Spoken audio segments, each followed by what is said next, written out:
Hello, this is Torrin Ra Simatawi coming at you again with more important truths, more unapologetic truths, and things that you just need to know. And I do mean unapologetic truths, but let's get into today's teaching. And what I want to teach today is that this current state that you see happening in America should not have surprised any one of us.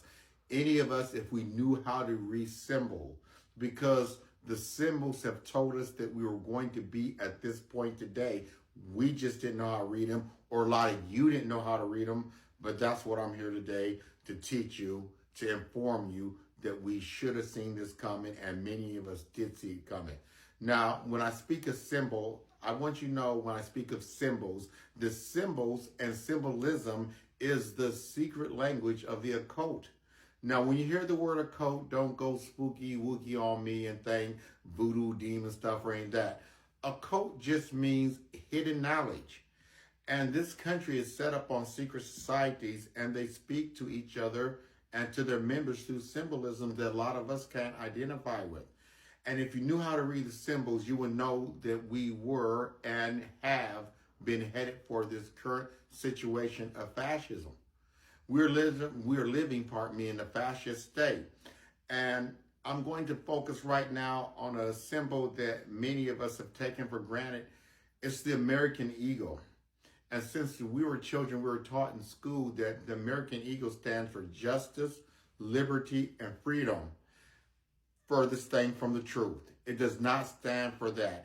And see, what was happening when you were in school was you were not being educated, you were being indoctrinated. If you knew the symbolism or the symbolic meaning of the eagle, you would have known that this state of fascism was coming at you. The American eagle stands for fascism, and this goes clear back to the Roman Empire. And before I take it back to Roman Empire, I want to point out something very important to you. Do you not know that Mussolini, the eagle, was one of his symbols? The eagle was a symbol of Adolf Hitler. Both were fascist states mirroring the Roman Empire. Now, the eagle symbolizes illumination because it flies high by the sun, It flies up high in the sky, so it's always been associated with the sun. Let's put it that way. So the sun has always been associated with illumination, people getting knowledge. Also, about this eagle has one body, is one creature, one body, and two wings, a right wing and a left wing. Can you say the right wing party, the left wing party? Get it? See where I'm going with it? Because that's what that eagle represents. The right and the left wing parties are nothing but political tools to enslave you under a fascist state. So the American eagle is one entity with two different wings. It's the same bird, same situation. It's a group of elite rich people, which I call the puppet masters, controlling the poor people. The poor people who are making under $500,000 a year, which is the bulk of America. Now, I said this symbolism goes back to the Roman Empire. Now, this eagle was a symbol used in ancient Rome, and Rome was a fascist state, just like what we're experiencing now.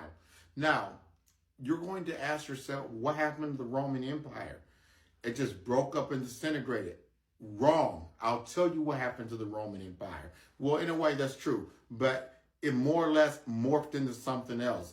It became the, let me think of it, the Visigothic Empire, the Frank Kingdom, the Kingdom of the Frank, the Kingdom of the Van Goghs, and the Kingdom of Lombard.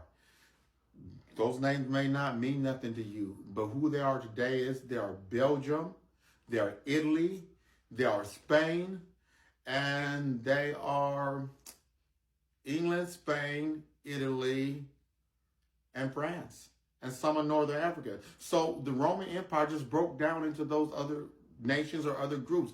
That's who Rome is. And when you figure that the Roman elite, the people behind this movement, control the banking system of the world, that would figure in the UK and the United States. So this is all part of the Roman Empire. And this eagle has been in front of our face from day one since we were in school. But because we were indoctrinated and not educated, we believed in what they told us the symbol was, We didn't know what it actually stood for because it is the language of the occult.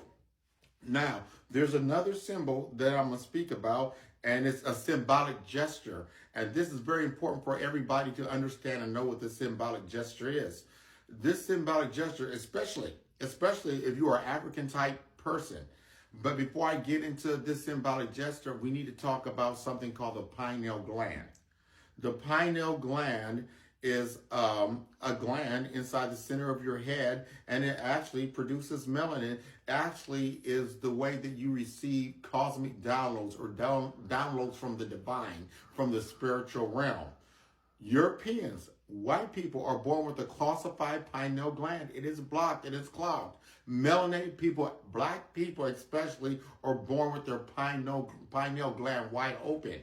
Now, when Europe was going to go into Africa many moons ago, we're talking about thousands of years ago, for its resources and rip it off, they noticed something very important about Africa. Africa was considered the land of the gods because how we got down and we praised God. No other group of people on the planet Earth praised God like the Africans. So it was called the land of the gods. So Europeans and those nations of Europe studied us, and they realized that we cannot conquer those people unless we replace their spiritual system with the religion that made us their God. Here comes the Abrahamic occults. Now, the Abrahamic occults are Christianity, Judaism, and Islam. Those books were basically written within 100-year span of one another. Those are the books that were coming to replace the African spiritual system. They helped conquer the people. Put shackles on their brains. This is what happened. This is where the symbolic gesture comes about that many people in the church don't even know what they're doing. And it is this. I bless you. They put their hand over your forehead. That gesture is their symbolic gesture that they had conquered black people. What they are doing there when they place their hand on your forehead, they're saying that we have victory over you. We blocked your pineal gland, which means we separated you from your God. We separated you from your spiritual system. We gave you the God of our choice, and that looks like us.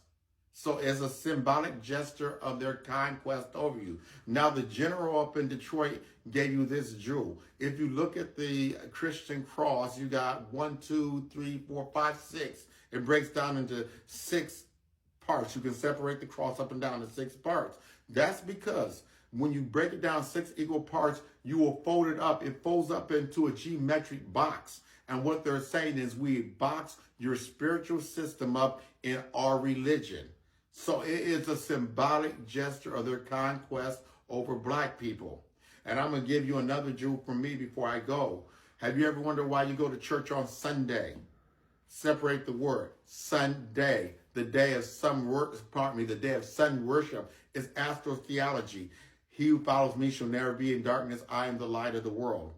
But what I'm getting at that's very important here, I want you people to understand that you must learn symbolism. As you learn symbolism, you will see what is coming at you because they speak at each other through symbols. This is your man, Torn Ra Simatawi. You know me, hit me on my Facebook, go on my YouTube channel. As always, my line is, I will confirm, but I'm here to teach you these things so you are aware of what is happening in your world. And I want to thank you very much for giving me this time. Excuse my voice from cracking from time to time. Thank you very much. Peace out to the family.